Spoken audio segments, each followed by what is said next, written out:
안녕하세요. 정치타파입니다.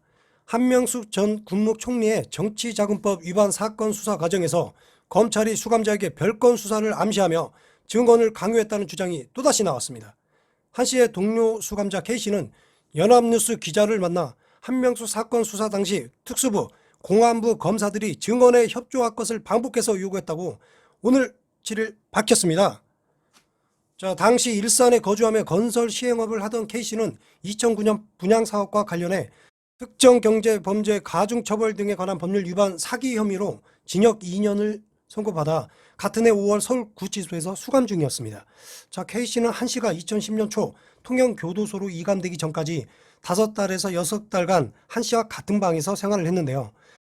그는 한 씨와 또래인데다가 같은 건설 시행업을 하고 있었고 한 씨가 사업을 하던 일산에 사는 등 서로 비슷한 점이 많아 가깝게 지냈다 합니다. 실제로 K씨는 한 씨의 부부관계, 한 씨의 모친 성격 등 한 씨의 알려지지 않은 사생활까지 기억해냈습니다. K씨가 검찰의 증언 협조 요청을 받기 시작한 건 한 씨가 한 전 총리에게 직접 돈을 건넸다는 진술을 법정에서 뒤집은 직후였다고 했습니다. 검찰은 한 씨의 다른 동료 재수자에게서 한 씨가 한 전 총리에게 돈을 줬다고 하는 것을 들었다는 진술을 확보한 뒤 K씨에게도 이런 말을 들었는지 캐물었습니다. K씨가 들은 적 없다고 하자 별건 수사를 암시하는 말을 하며 협조 요청을 했다고 그는 주장을 하였습니다.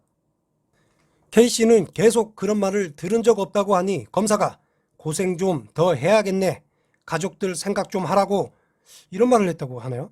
힘든 일 생기면 연락해라, 연락 방법 알고 있지, 라는 말도 남겼다고 말했습니다.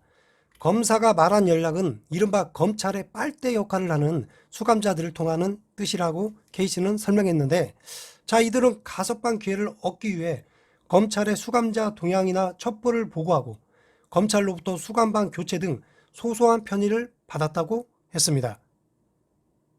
K씨는 당시 고생을 더 해야겠네,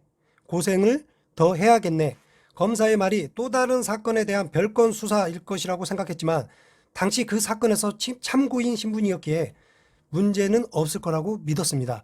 하지만 K씨는 얼마 지나지 않아 새로운 사기 사건의 피의자로 조사를 받게 됐고 재판에 넘겨졌습니다. 그는 재판 과정에서 수차례 탄원서를 제출했지만 결국 2012년 5월 사기 혐의로 징역 1년 6개월을 추가로 선고받았습니다. K씨는 당시 그 사건에서 참고인이었는데 증언 협조를 거부한 뒤 바로 피의자로 전환된 것 같다고 주장했습니다. 검찰 협조 거부가 별건 수사의 빌미가 됐다는 것입니다.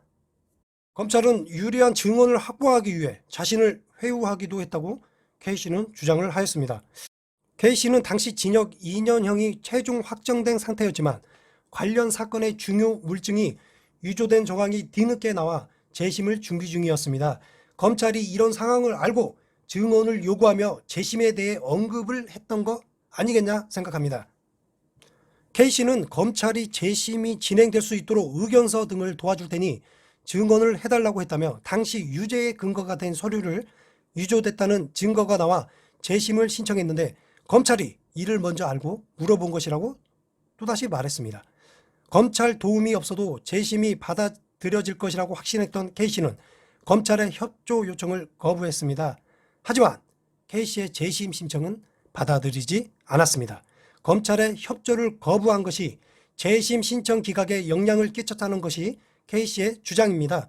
K씨는 이런 수사 방식이 일반적인 검찰의 관행이라고 꼬집었습니다. 하지만 위증교사는 아니라고 선을 그었습니다.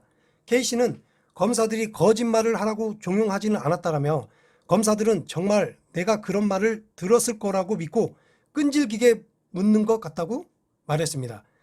한 씨가 한 전 총리의 비서진에게 고액의 정치 자금을 줬다고 말했다는 증언도 나왔는데요.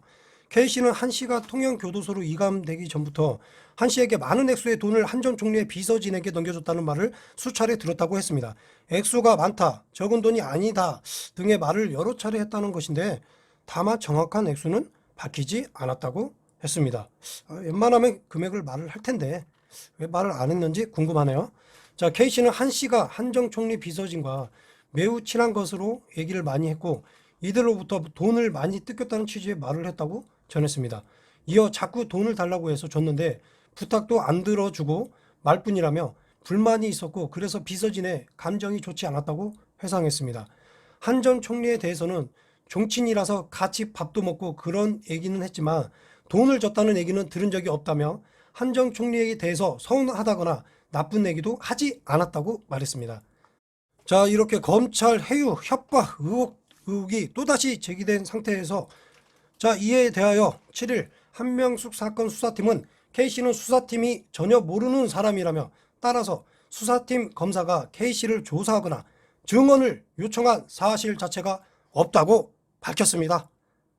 네, 뭐 검찰은 항상 있어도 모르고 알아도 모르고 원래 그렇지 않겠습니까? 자, 한명숙 전 총리의 이 억울함 진역살이 또 검언 유착 이런 사건 등은 자 7월에 생기는 공수처에서 명명백백 밝혀졌으면 좋겠습니다. 네, 오늘은 여기까지입니다. 끝까지 시청해 주셔서 감사합니다.